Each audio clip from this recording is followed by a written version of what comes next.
नमस्कार दोस्तों, मोहित study IQ centre में आपका स्वागत है। आज हम वृद्धि और विकास से संबंधित जो है थ्योरी और क्वेश्चन वीडियो देखेंगे। एक कंप्लीट वीडियो होगा जो सीडीपी के एग्जाम्स में इस टॉपिक से क्वेश्चंस पूछे जाते हैं। मैंने इस टॉपिक को बाकायदा बहुत ही अच्छे से कवर किया है। मतलब जो ऑप्शंस में जो क्वेश्चंस में ऑप्शंस आते हैं उन ऑप्शंस को मैंने यहाँ पर ढूंढ ढूंढ करके जो है आपको दिया है। इसके अलावा आपको कोई भी वीडियो देखना नहीं पड़ेगा इस टॉपिक से। तो अगर आप सीडीपी पढ़ रहे हैं, फर्स्ट टाइम पढ़ रहे हैं, अभी आपकी तैयारी कंप्लीट नहीं है, तो आप हमारे साथ जुड़ सकते हैं। मैं आपको जो है पेपर्स, थ्योरी, सभी चीज़ें जो है आपको यहाँ पे प्रोवाइड करता हूँ। जीरो से लेकर के आखिर तक मैं आपको पढ़ाने का जो है वादा करता हूँ। मैं हमेशा आपको डेली जो है नए नए क्वेश्चंस, नए नए वीडियोस लेकर के आता रहता हूँ। आप हमसे जुड़ सकते हैं। वीडियो अच्छा लगे तो प्लीज़ वीडियो को लाइक करते हुए जाइएगा। लाइक ज़रूर करिएगा। 40 लाइक्स का टारगेट है। लाइक मोटिवेशन के लिए, हम आपके लिए नए नए इसी प्रकार से टॉपिक्स लेकर के आते रहेंगे। इस वीडियो को ज़्यादा से ज़्यादा दोस्तों तक शेयर कीजिए ताकि वो भी इस वीडियो का लाभ ले सकें। और चैनल को सब्सक्राइब नहीं किया तो प्लीज़ उसको भी कर लीजिए। कोई भी कमेंट करना हो तो प्लीज़ आप कमेंट भी कर सकते हैं, ठीक है। चलिए शुरू करते हैं। तो पहला जो क्वेश्चन है, बहुत पूछा जाता है, विकास क्या है। तो देखिए, विकास को एक ऐसी क्रमिक, मैं पॉइंट्स नोट कर दे रहा हूं, एक क्रमिक श्रृंखलाओं के रूप में जाना जाता है जो व्यक्ति में नवीन विशेषताओं का विकास करता है और पुरानी विशेषताओं में संशोधन करता है। इसका मूल अर्थ ये होता है कि जो डेवलपमेंट होता है, देखिए डेवलपमेंट होता है आपका शारीरिक, मेंटल, सब डेवलपमेंट से होता है। इसका मूल अर्थ मैं आपको बता रहा हूं। तो क्रमिक परिवर्तन होता है, जैसे जैसे आप मेच्योर होंगे परिवर्तन होगा, आपका मेच्योरिटी होगी, तो जो भी आपकी शारीरिक विशेषताएं पुरानी, वो नई विशेषताओं में कन्वर्ट हो जाएंगी, ठीक है। ये इसका मूल अर्थ है, ठीक। जैसे आप, अगर हम नॉलेज से समझें तो आपको पहले कुछ कम आता था, बाद में आपको नया नॉलेज हुआ तो आपको और आने लग गया, उसके आगे गए तो और आने लग गया, ऐसा होता है, ठीक है। आपकी शारीरिक ग्रोथ की बात करें तो पहला आपका शरीर 20 किलो का था, फिर उसके बाद 30 किलो का हुआ, फिर आप 60 किलो के हुए, फिर 80 किलो के हुए, फिर आपने बॉडी वॉडी बना ली, तो शारीरिक ग्रोथ की। तो यही इसका मूल अर्थ निकला, क्रमिक परिवर्तनों की संख्या के रूप में इसे जानते हैं, ठीक। अगला पॉइंट है, विकास जन्म से लेकर कब्र तक बिना रुके होता है। तो विकास की प्रक्रिया जो है जन्म से शुरू होती है और व्यक्ति के कब्र तक चलती रहती है। मतलब हम कह सकते हैं कि यह निरंतरता के सिद्धांत पर कार्य करती है, कभी समाप्त नहीं होने वाली एक प्रक्रिया है। सेम टू सेम आपको ऑप्शंस में यही लाइन देखने को मिलेगी, क्योंकि ये सीटेट से उठाई गई लाइनें हैं। विकास सरल से जटिल की ओर बढ़ता है, बहुत बहुत इंपॉर्टेंट लाइन है, क्योंकि एग्जाम में बहुत पूछा जाता है। तो विकास जो होता है वो सरलता से शुरू होता है और उसके जटिलता तक बढ़ता है। विकास कभी ना समाप्त होने वाली प्रक्रिया, मतलब उसके जन्म से शुरू होती है और उसके मरने तक विकास की प्रक्रिया व्यक्ति की चलती रहती है। उसका मतलब, इस सिद्धांत को हम निरंतरता का सिद्धांत कहते हैं, कंटिन्यूटी थ्योरी भी कहते हैं इसे। यहां तक आपको बहुत अच्छे तरीके से बातें पता होनी चाहिए। जो पहली बार जा रहे हैं एग्जाम देने, जो पहली बार एग्जाम देने की तैयारी कर रहे हैं, वो बहुत ही अच्छे तरीके से मेरी बातों को गौर से समझिएगा, ठीक है, बिना कोई कंफ्यूजन के। विकास जो है सार्वभौमिक है, मतलब ये यूनिवर्सल है। यूनिवर्सल का मतलब होता है ये हो करके ही रहेगा। यूनिवर्सल थॉट, यूनिवर्सल थ्योरी है, मतलब ये हो के ही रहेगा, ये थ्योरी ही सही है। परंतु व्यक्ति से व्यक्ति में इसमें अंतर होता है। अब शारीरिक वृद्धि तो हर व्यक्ति की होगी, यूनिवर्सल है। ऐसा नहीं है कि किसी बच्चे की वृद्धि रुक जाएगी, है ना। कोई बहुत रेयर केस में हो सकता है कि कोई बच्चा का बच्चा ही बना रह जाए, वो अलग बात है। लेकिन बाकी वैसे एक नॉर्मल कंडीशन में बात करें तो यूनिवर्सल थॉट्स हैं, यूनिवर्सल जो है प्रोसेस है। व्यक्ति से व्यक्ति में जो है ये अंतर हो सकता है, किसी की वृद्धि बहुत तेज हो सकती है, किसी की थोड़ी स्लो हो सकती है, ये हो सकता है, ठीक है। अब आ जाते हैं अगले क्वेश्चन की ओर। विकास जो है केवल शारीरिक वृद्धि को नहीं दर्शाता, यहां पे देखिए, केवल शारीरिक वृद्धि को नहीं दर्शाता, बल्कि ये शारीरिक के साथ साथ मानसिक वृद्धि को भी दर्शाता है, सामाजिक वृद्धि को भी दर्शाता है, संवेगात्मक वृद्धि को भी दर्शाता है, भावनात्मक को दर्शाता है, भाषा विकास के रूप में भी इसको दर्शाता है। तो यहाँ पे विकास में सब कुछ इंक्लूड कर लेना है, कुछ भी ऑप्शन में आ जाए आपको बस इंक्लूड कर लेना। यहाँ पे बस केवल शब्द दिया गया, यहाँ पे नहीं भी याद रखना। तो यहाँ पे केवल जो है शारीरिक वृद्धि को नहीं दर्शाता, बल्कि ये सभी प्रकार के परिवर्तनों को दर्शाता है। नेक्स्ट, इसीलिए हम इसको कहते हैं ये एक बहुआयामी है, क्योंकि ये शारीरिक, मानसिक, भावनात्मक, सामाजिक, भाषा, इन सभी को दर्शाता है। तो अगला पॉइंट यही आता है कि अक्सर आपको ऑप्शन में ये एक लाइन आपको देखने को मिलेगी, इसलिए इस लाइन को अच्छे तरीके से याद कर लीजिएगा। देखिए, इस टॉपिक के नोट्स जरूर बनाइएगा। मैं बता रहा हूं आपको कि मैंने बहुत मेहनत से आपको ये बनाया है। आप कोई भी बुक उठा लीजिए, आपको बातें तो मिल जाएंगी, लेकिन आपको सीटेट में जिस तरीके की भाषा प्रयोग की जाती है उस तरीके से आपको ये वीडियो नहीं मिलेगा, और ना ही किसी ने अब तक बनाया है। तो मैंने आपको जो दिया है, बेस्ट से बेस्ट वीडियो मैं आपको प्रोवाइड कर रहा हूं। अगला पॉइंट है, बच्चों के विकास की प्रक्रिया में होने वाले परिवर्तन वंशानुक्रम और वातावरण दोनों का परिणाम होता है। मतलब जो विकास की प्रक्रिया होती है, व्यक्ति का जो डेवलपमेंट होता है, वो डेवलपमेंट किस पर टिका होता है, ये कह रहा है। तो हेरिडिटी और इन्वायरमेंट पर टिका होता है। इसी के आधार पर जो है बच्चे का शारीरिक, मानसिक जो है और नैतिक जो है ग्रोथ होता है। तो हेरिडिटी का मतलब होता है माता पिता से मिलने वाले गुण, और इन्वायरमेंट का मतलब होता है वहाँ से के जो आसपास के जो है इन्वायरमेंट, आसपास का पर्यावरण कैसा है, घरेलू पर्यावरण कैसा है, बाहर का पर्यावरण कैसा है। पर्यावरण का मतलब होता है कोई हवा पानी की बात नहीं हो रही है ना, लोगों का आसपास का माहौल कैसा है, ये भी सब जो है इस पर टिका होता है। ठीक है, तो दोनों का परिणाम होता है। ये बात को आप अच्छे तरीके से याद कर लीजिएगा। विकास का स्वरूप जो है गुणात्मक होता है। विकास का स्वरूप गुणात्मक होता है, ना कि मात्रात्मक होता है। इसके गुणों को मापा जाता है, ना कि मात्रा। मतलब मात्रात्मक क्या होता है, लंबाई, चौड़ाई, जिसकी मात्रा हम नाप सकते हैं। ये गुणात्मक होता है, ये इसे मापा नहीं जा सकता। ये बात आप समझ लो कि इसे मापा नहीं जा सकता। ये पॉइंट आप नोट कर लीजिएगा, बहुत बहुत इंपॉर्टेंट है। अब ये पॉइंट्स जो मैंने आपको बताए, ये विकास के संबंध में। अब आ जाता है वृद्धि। वृद्धि क्या होती है, जिसे हम कहते हैं ग्रोथ। बहुत ही इंपॉर्टेंट है, क्वेश्चन आपको देखने को 100% सीटेट के एग्जाम में मिलेगा। और ध्यान रखिएगा, थोड़े से कॉम्प्लिकेट कर देंगे क्वेश्चन, इसलिए आपको बहुत अच्छे तरीके से थ्योरी भी पढ़ना चाहिए। अगर आप थ्योरी नहीं पढ़ते, आप सिर्फ केवल पेपर लगाते हैं, तो हो सकता है कि इस बार पेपर बहुत ही हार्ड आ जाए और आपके जो है तोते उड़ जाए। इसलिए मैं आपको कहूंगा कि थ्योरी भी वीडियो पढ़िए। अगर मैंने अपलोड नहीं किया तो कहीं से ढूंढिए, यूट्यूब में बहुत कुछ आपको मिल जाएगा पढ़ने के लिए। ठीक है, या किताबें खरीद लीजिए, नहीं तो मैं आपको जो है पढ़ाता ही पढ़ाता हूं। आप हमें कमेंट करके बता सकते हैं कि सर ये टॉपिक भी मेरा कवर करा दीजिए। मैं 101%, चाहे वो एक व्यक्ति ही क्यों ना हो, एक बच्चा ही क्यों ना हो, जो अगर आप डिमांड करते हैं कि सर मुझे ये वाला टॉपिक नहीं आता, इसके संबंध में मुझे वीडियो चाहिए, मैं 101% आपको 2, 4, 10, 15, 20 दिन में पेपर को ध्यान में रखते हुए मैं आपका वो टॉपिक कवर करा दूंगा। आइए अगले पॉइंट पे, वृद्धि क्या है, ग्रोथ जिसे कहते हैं। तो देखिए, वृद्धि से तात्पर्य उन शारीरिक परिवर्तनों से है जो समय के साथ किसी व्यक्ति में होते हैं। तो वृद्धि का संबंध उसके शारीरिक परिवर्तन से है। इसका मतलब है कि इस संख्या या आकार में बढ़ना होता है। तो यहां पे अगर वृद्धि में मानसिक परिवर्तन आ जाए, नैतिकता की बात आ जाए, तो सब कुछ काट देना। यहां पे सिर्फ शारीरिक परिवर्तन आएंगे जिनको हम माप सकते हैं। जिनको हम माप सकते हैं, मतलब हम कह सकते हैं कि इनको हम मात्रात्मक रूप में देखते हैं। ठीक है, और ये मात्रात्मक रूप में अगर हम मापेंगे तो एक समय के बाद ये वृद्धि रुक भी जाएगी, मतलब ये सीमित होती है। तो यहाँ पे सारे पॉइंट्स एक दूसरे से जुड़े हुए हैं। यहाँ शारीरिक परिवर्तन का ध्यान रखना। शारीरिक परिवर्तन, लंबाई, चौड़ाई, ऊंचाई, इसे हम, इसका मतलब है कि हम संख्या आकार में हम माप सकते हैं। तो वृद्धि को हम मापा जा सकता है, इसे हम माप सकते हैं, तो इसीलिए हम इसको कह सकते हैं कि मात्रात्मक रूप में होती है। एक समय के बाद अगर हम मापेंगे तो एक समय के बाद ये वृद्धि रुकेगी भी।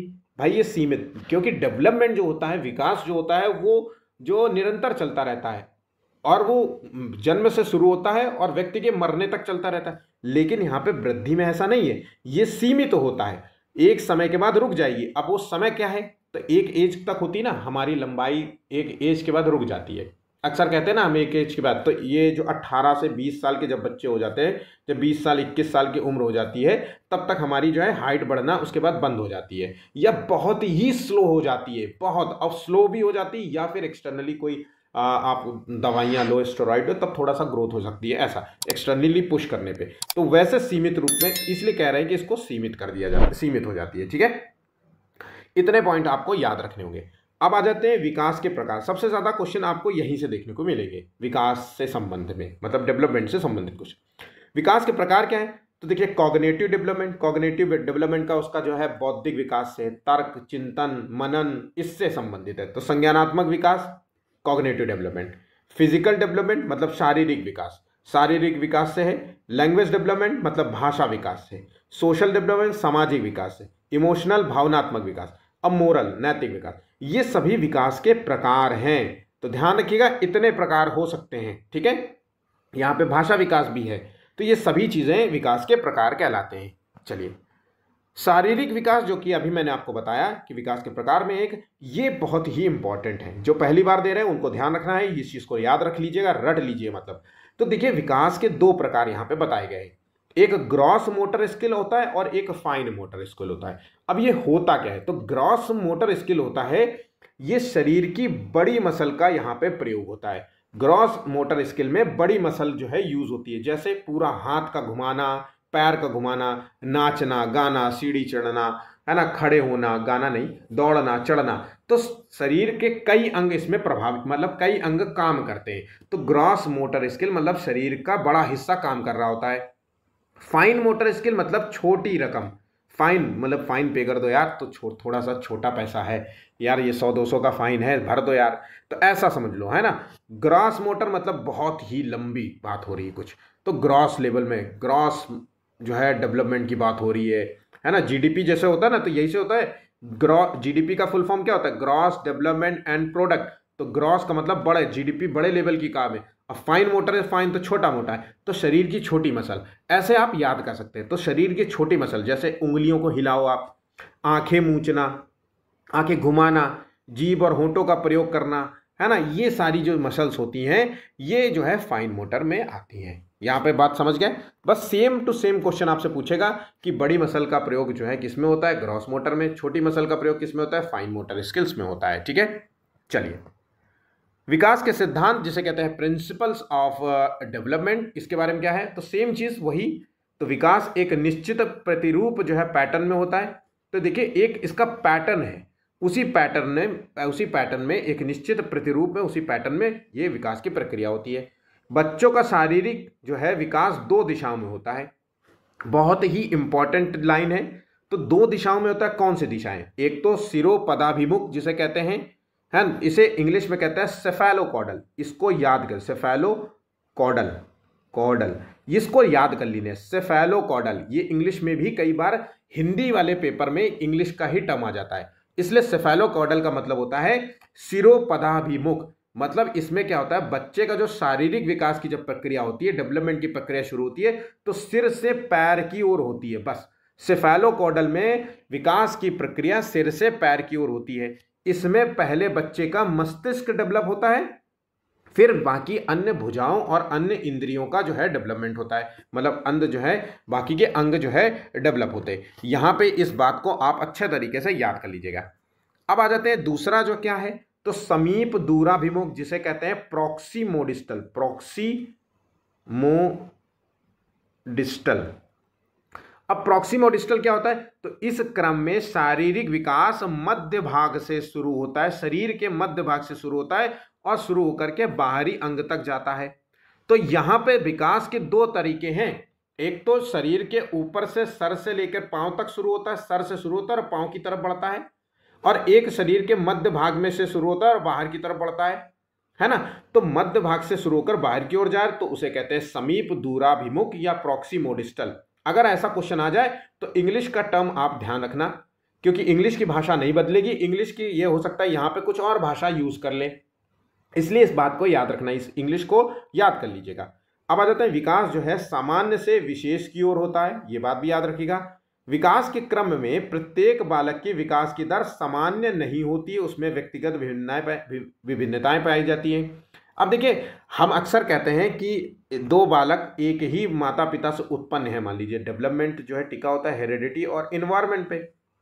कितना भी समान हेरिडिटी हो, मतलब माता पिता उसके समान है, तो गुण भी समान होने चाहिए और इन्वायरमेंट भी समान देने का प्रयास किया, फिर भी उनमें व्यक्तिगत विभिन्नताएं देखने को मिल सकती है। उनकी शारीरिक बनावट देखने को कई बार होता है, अरे मेरा बच्चा बहुत खाता है, इसको तो फिर भी नहीं लगता इसका शरीर नहीं बनता, देखो दूसरा वाला कितना बेहतरीन है। पहला वाला बच्चा बहुत पढ़ने में अच्छा है, लेकिन दूसरा वाला ठीक है, लेकिन ओके है, लेकिन उतना नहीं, उसका मन नहीं लगता पढ़ाई में, उसका खेल में ज़्यादा। तो ये डेवलपमेंट तो किस रूप में होगा बेहतर, ये हम नहीं कह सकते। हो सकता है उसका शारीरिक डेवलपमेंट बहुत अच्छा हुआ हो, फिजिकल ग्रोथ उसकी बहुत अच्छी हो, है ना, उसकी मोटर स्किल्स बहुत अच्छी काम करती हो, किसी का भावनात्मक स्किल्स बहुत अच्छी हो, तो किसी भाषाई लैंग्वेज में डेवलपमेंट अच्छा हो, है ना, तो लेकिन दुबला पतला हो, तो ये सारी चीजें। तो यहाँ पे जो विकास की जो क्रम होता है वो व्यक्तिगत रूप में काम करता है यहाँ, ठीक है। और व्यक्तिगत विभिन्नताएं इनमें देखने को मिलती हैं। तो इस लाइन को आप हमेशा अपने दिमाग में बैठा लीजिएगा, रट लीजिएगा। नेक्स्ट पॉइंट, बच्चों का जो है विकास सदैव एक ही गति में नहीं होता है, एक गति में नहीं, इसमें निरंतर उतार चढ़ाव होते रहते हैं। तो विकास की जो प्रक्रिया होती है वो एक समान गति से काम नहीं करती, बल्कि ऐसे ऐसे हो सकती है ना, ऐसे हो सकती है। तो निरंतर उसमें कुछ ना कुछ उतार चढ़ाव हमको देखने को मिल सकती है, ठीक है। चलिए, विकास की विभिन्न अवस्थाएं क्या है, तो स्टेजेस ऑफ डेवलपमेंट क्या है कहलाती हैं, जिनमें जो है हमने 7 दिया है, लेकिन आपको 5 तक याद रखनी है। पहली अवस्था है जिसे कहते हैं गर्भावस्था, प्री नेटल पीरियड कहते हैं, ये 40 वीक का होता है, 280 डेज का होता है, ठीक है। जिसे हम कह सकते हैं 9 महीने का जो है, आपको कहते हैं 9 महीने, 9 तिरका 27, 270 डेज तो ऐसे ही हो गया, और एक एक दिन का और ले लीजिए तो 280 डेज का होता है, ठीक है। ये बात आप समझ गए। उसके बाद आता है शैशवावस्था, जिसे कहते हैं इन्फेंसी पीरियड, ये होता है 0 से 2 साल की अवस्था होती है। हम बाकी इनको बाकायदा डिटेल में बात जानेंगे। पूर्व बाल्यावस्था जिसे कहते हैं अर्ली चाइल्डहुड, 2 से 6 वर्ष। उत्तर बाल्यावस्था लेटर चाइल्डहुड, 6 से 12 वर्ष। और किशोरावस्था जिसे कहते हैं एडोलेसेंस, 13 से 19 वर्ष, ठीक है। तो एडोलेसेंस की एज शुरू होती है 13 साल से, और ये 19 से 20 साल तक चलती है। फिर हम जवान हो जाते हैं, एडल्टहुड में आ जाते हैं, फिर ओल्ड एज में हो जाता है। तो एडल्टहुड या यहीं पे मान लीजिए कि 18 से 20 साल की एज से शुरू होता है, और ये शुरू होता है आपके 50 साल तक, 60 साल तक, ऐसे औसतन मतलब, ठीक है। इस क्रम को आप अच्छे तरीके से याद कर लेना, इन क्रमों को बिल्कुल मत भूलना, और ये वर्ष जो दिए गए हैं इनको भी याद कर लीजिए, क्योंकि एग्जाम में आपसे छोटा सा क्वेश्चन पूछेगा, पूर्व बाल्यावस्था की जो है एज क्या होती है, ठीक है। चलिए, अब आ जाते हैं एक एक करके इन पर जो है डिस्कशन कर लेते हैं। तो शैशवावस्था, तो देखिए शैशवावस्था क्या होता है, इस अवस्था को हम समायोजन की अवस्था भी कहते हैं। अब देखो, ये क्वेश्चन आपसे पूछा गया है, लेकिन ये टेट में पूछा गया है। टेट में पूछा गया है कि समायोजन की अवस्था किसे कहते हैं। कई बच्चे इसका आंसर नहीं जानते थे, तो इसलिए आपको कैसे कैसे क्वेश्चन आपको देखने को मिल सकते हैं, आप इसको ध्यान रखिएगा। अगला पॉइंट है इंद्रियों, इस अवस्था में जिसे कहते हैं हम इस sensory motor stage, sensory stage भी कह सकते हैं। इस स्टेज में सेंसेस द्वारा जो है आपको बच्चे का विकास देखने को मिलता है। इसमें बच्चा इंद्रियों का प्रयोग करता है, देखना हो, सुनना हो, छूना हो, इसी के माध्यम से समझता है, पहचानता है कि उसको भूख लग रही है, कि मम्मी की गोद है, कि दादी की गोदी है, कि पापा की गोदी है, किसके सामने कैसे रोना है, ये सारी चीज़ें यहाँ पे होती हैं, है ना। इस दूध पीना है तो दूध जब डालोगे तो वही दूध ही पिएगा, पानी की बूंद डालोगे तो नहीं पिएगा, छाछ डालोगे तो नहीं पिएगा, क्योंकि उसके सेंसेस बहुत प्रबल होते हैं, ठीक है। बच्चों के जन्म के बाद सबसे तेज वृद्धि अवस्था में होती है। तो किस अवस्था में सबसे तेज वृद्धि देखने को मिलती है, तो शैशवावस्था में हमको जन्म के बाद सबसे तेज वृद्धि की अवस्था यही है, शैशवावस्था। बहुत ही इंपॉर्टेंट लाइन है, इसको नोट कर लीजिए। भाषा का सबसे प्रारंभिक विकास आपको देखने को मिलता है यहीं पे। भाषा का प्रारंभिक विकास की बात हो रही है, सबसे तेज विकास की बात नहीं हो रही है, प्रारंभिक। जैसे इसमें यहाँ पे बच्चा जो है माँ, पा जैसे शब्दों को बोलना शुरू कर देता है, बब्बा, बू, ऐसे शब्दों को जो है वो रिपीटेशन वाले जो शब्द होते हैं ना, उनको जल्दी बोलता है। माता पिता पर यहाँ पे पूर्ण निर्भर होता है, मतलब जो भी उनका केयर टेकर होता है, जो भी उनका संरक्षक होता है, माता पिता हो सकते हैं, नाना नानी, दादा दादी, कोई भी हो सकता है। तो माता पिता यहाँ पे लिखा है, माता पिता पर पूर्ण निर्भर होता है यहाँ पे बच्चा, है ना। भावनाओं का सहज और तीव्र प्रदर्शन करता है, जरा सी बात पर तुरंत रोने लगेगा, जरा सा हुआ ना ल्यो ल्यो ल्यो करने लगे तो हंसने लग गया, ऐसा यहाँ पे होता है। तो भावनाओं का यहाँ पे सहज और तीव्र प्रदर्शन आपको देखने को मिलेगा। इस अवस्था को हम प्ले एज कहते हैं। अब आपको नोट कर लेना है, इस बात को नोट जरूर कर लीजिए कि शैशवावस्था को हम प्ले एज कहते हैं, ठीक है। चलिए, पूर्व बाल्यावस्था, अब ये क्या है, तो 2 से 6 वर्ष की अवस्था है। इस अवस्था में शारीरिक और मानसिक विकास हमको बहुत तेजी से देखने को मिलता है, ग्रोथ देखने को मिलता है। यहाँ पे क्या होता है, जब बच्चा कल्पनाशील बहुत हो जाता है, और जिज्ञासु बहुत होता है, इसमें जिज्ञासा बहुत प्रबल होती है। इस स्टेज को हम टॉय एज भी कहते हैं क्योंकि खेल इस अवस्था की प्रमुख गतिविधि है। तो 2 से 6 वर्ष का बच्चा क्या ही करेगा, खेल खेलता रहता है, खूब खेलेगा, दे दनादन गेम खेलता रहता है, तो प्री स्टेज से बाहर निकलता है ये, है ना। तो 6 साल का बच्चा टॉय एज में रहता है। इस स्टेज को हम जो है क्या बोलते हैं, इस स्टेज को हम टॉय एज भी कहते हैं क्योंकि गतिविधियां यहाँ पे एक्टिविटीज बहुत करता है। इन बातों को आप अच्छे तरीके से याद कर लीजिएगा। आत्म केंद्रित प्रवृत्ति जो है इसमें अधिक होती है, जैसे ईगो सेंट्रिज्म, अपने आप को हर बात पे सेंटर में रखेगा, है ना। हर बात को लगेगा कि मैं ही हूँ, सारे काम मैं ही करवा लेता हूँ इन लोगों से, रो धो के कैसे भी करवा लूंगा, तो कहेगा मतलब आत्म केंद्रित प्रवृत्ति में रहता है। बच्चा जो है जिज्ञासु प्रवृत्ति का होता है।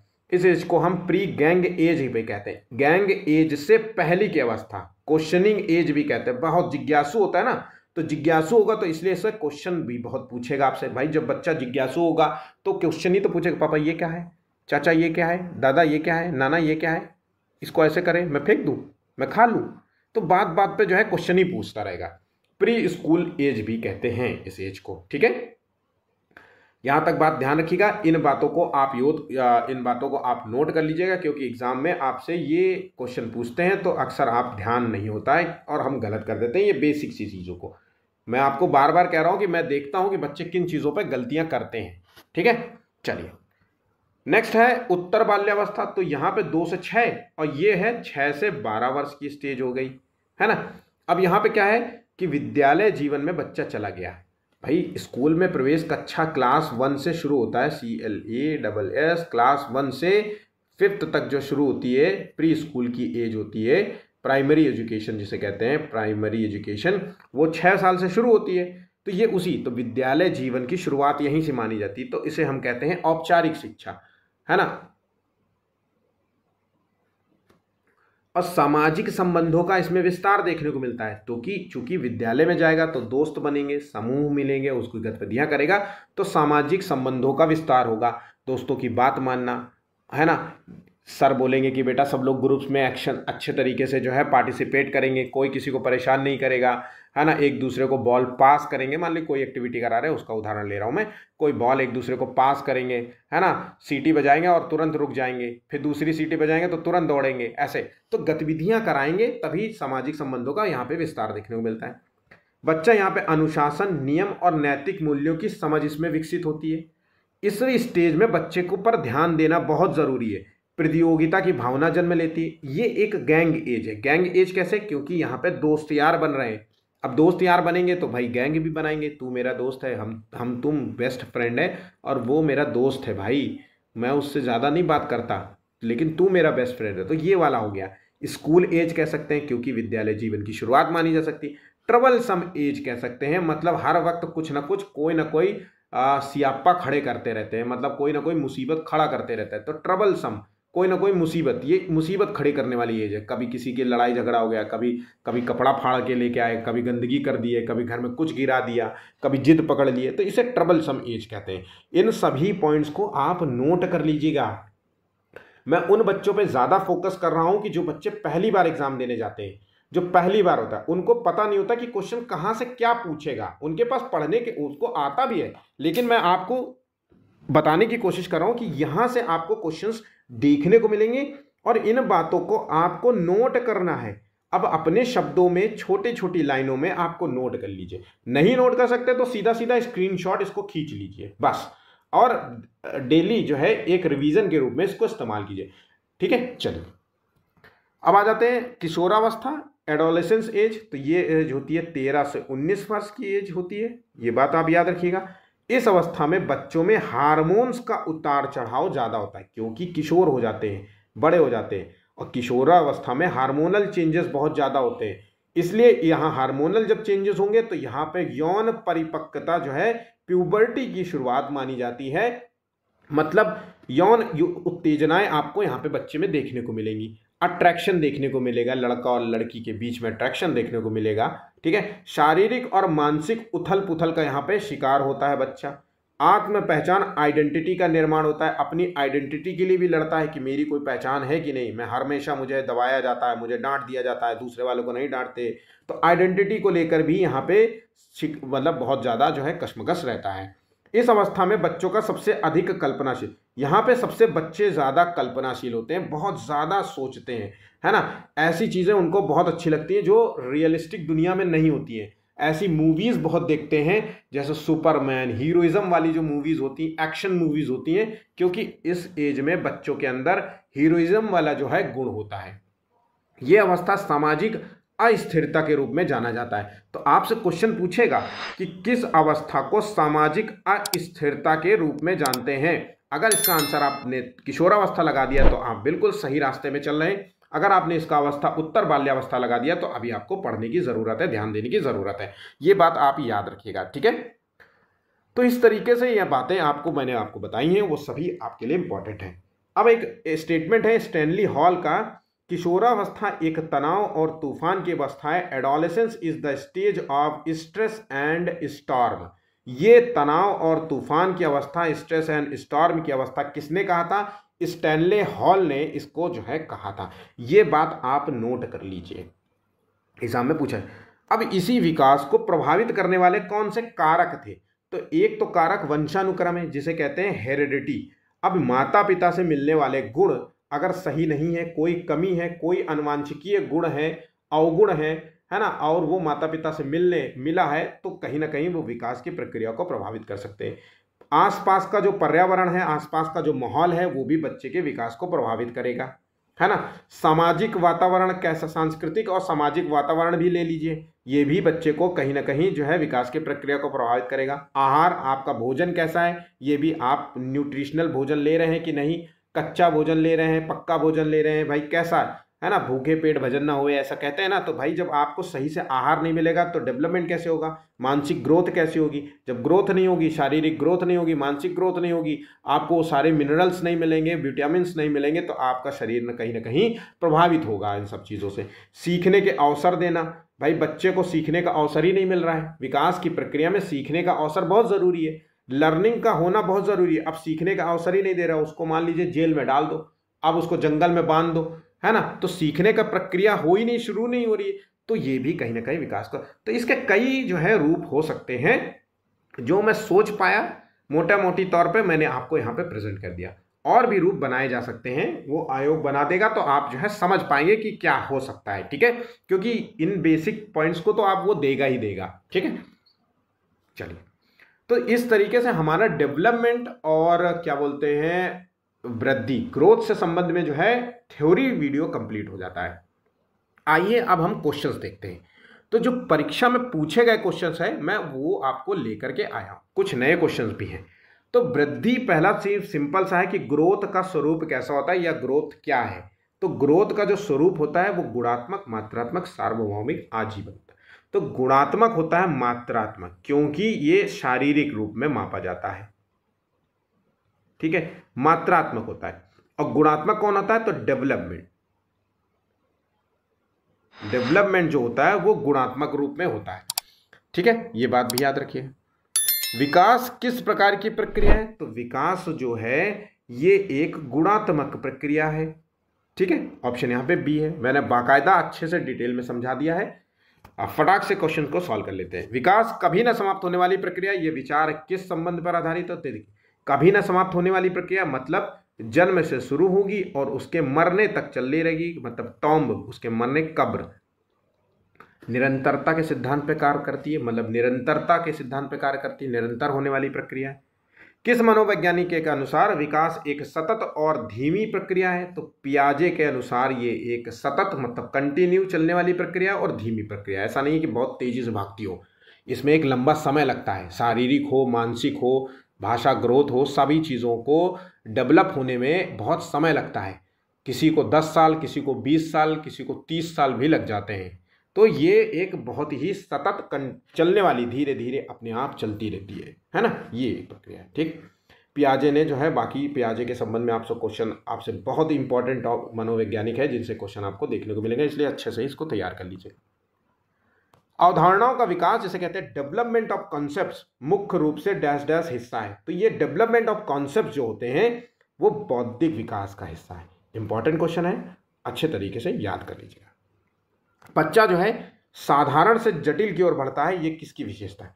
तो बच्चा जब साधारण से जटिल की ओर बढ़ेगा तो ये एक विकास की प्रक्रिया मानी जाती है। ऑप्शन यहाँ पे ए सही जवाब होगा।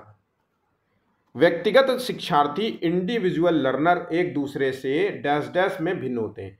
तो इंडिविजुअल जो लर्नर होते हैं, व्यक्तिगत शिक्षार्थी जो है एक दूसरे से विकास की दर में भिन्न होंगे, क्रम में नहीं, सामान्यता में नहीं, बाकी किसी में नहीं, विकास की दर में। सबका सामाजिक मानसिक ग्रोथ जो है अलग अलग रूप में होता है। कोई भावनात्मक रूप में बहुत ज़्यादा इमोशनल है, कोई शारीरिक रूप में बहुत अच्छा डेवलप किया है, कोई मानसिक रूप में बहुत अच्छा डेवलप किया है, किसी का लैंग्वेज डेवलपमेंट बहुत बेहतर हुआ है। तो ये सबका अपना अपना है, ठीक है। और ये किस पर टिका होता है? ये व्यक्तिगत जो है इंडिविजुअल लर्नर टिका किस पर है? तो ये हेरिडिटी और इन्वायरमेंट पर टिका होता है, ठीक है। ये बेसिकली इसी पे दो चीजों पे काम करता है, ठीक है। चलिए, निम्न में से किस स्तर में बच्चे अपने समकक्षी वर्ग के सक्रिय सदस्य बनते हैं? तो समकक्षीय वर्ग के सक्रिय सदस्य बनते हैं तो ये किशोरावस्था, एडोलेसेंस एज, जो कि 13 वर्ष से 19 वर्ष की स्टेज मानी जाती है, ठीक है। हार्मोनल चेंजेस होते हैं, है ना, ये सारी चीजें होती हैं। मैंने अभी आपको ये बात पढ़ाई। बताइए किस अवस्था में भाषा का तीव्र विकास होता है? तो डेवलपमेंट ऑफ जो है लैंग्वेज जो होता है उसमें तीव्र होता है, शुरुआत नहीं बोल रहा है। तो अगर हम तीव्रता की बात करें तो पूर्व बाल्यावस्था होती है, जो कि 2 से 6 वर्ष की होती है।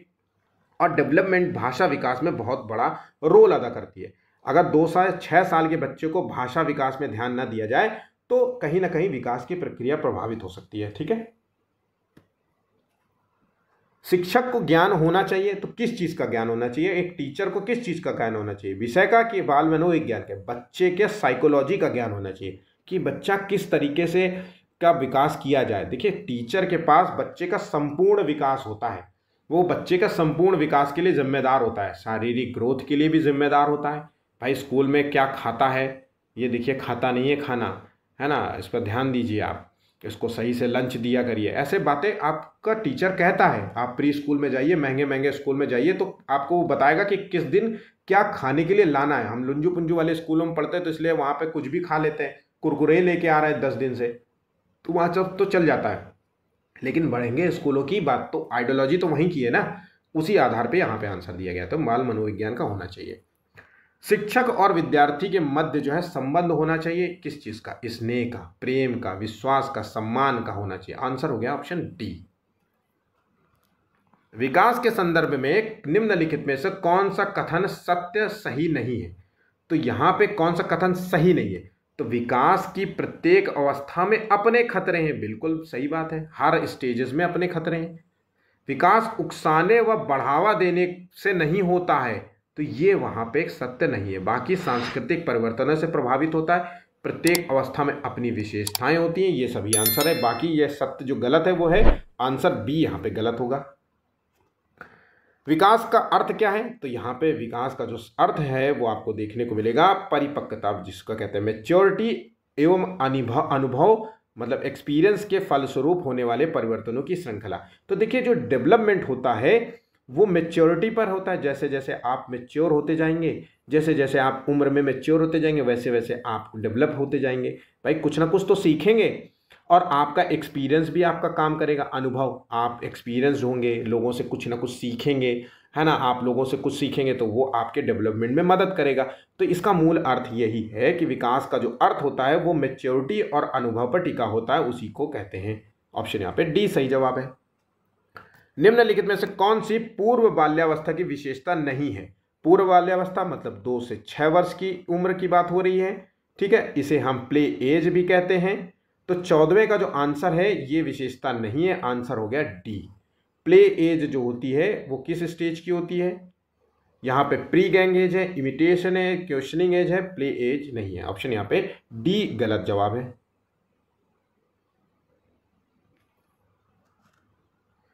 मानव विकास किन दोनों के योगदान का परिणाम है? तो मानव विकास जो है किन दोनों का योगदान का परिणाम है? तो देखिए, मानव का जो विकास होता है वो टिका होता है हेरिडिटी और इन्वायरमेंट पर।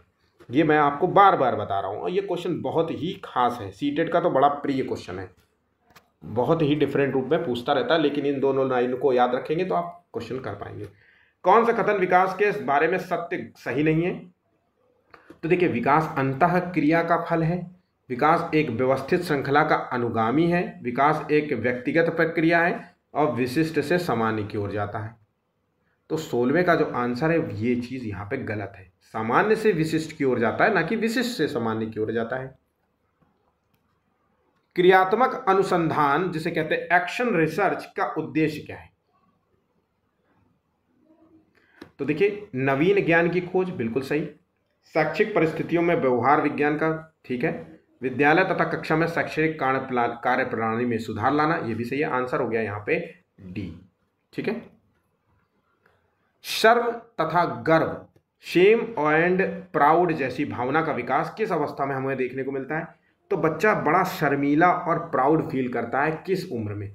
तो ये जो स्टेज होती है बाल्यावस्था की यूज होती है ना, बाल्यावस्था की, जो कि 2 से शुरू होती है और उसके 11 वर्ष या 12 वर्ष तक चलती है, ठीक है। तो आंसर हो गया यहाँ पे बी। बहुत सारे बच्चे यहाँ पे डी आंसर लगा रहे होंगे, बिल्कुल भी नहीं, ठीक है। शैशवावस्था की मुख्य विशेषता क्या नहीं है?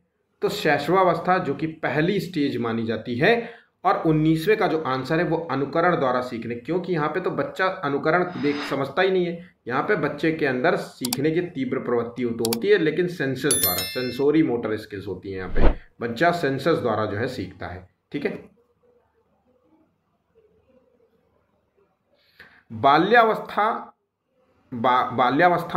बाल्यावस्था अवस्था होती है तो 12 वर्ष तक होती है, क्योंकि ये शुरू होती है 2 से 12 वर्ष तक की।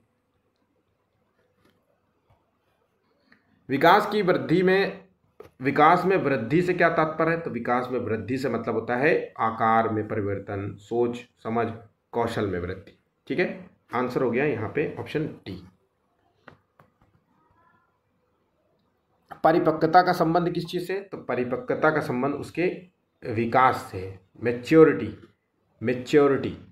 ठीक है। तनाव और क्रोध की अवस्था क्या है? तो देखिए, तनाव और क्रोध किसे कहते हैं? किशोरावस्था, स्ट्रेस एंड स्टॉर्म। ये किसने कहा था? स्टैनली हॉल ने।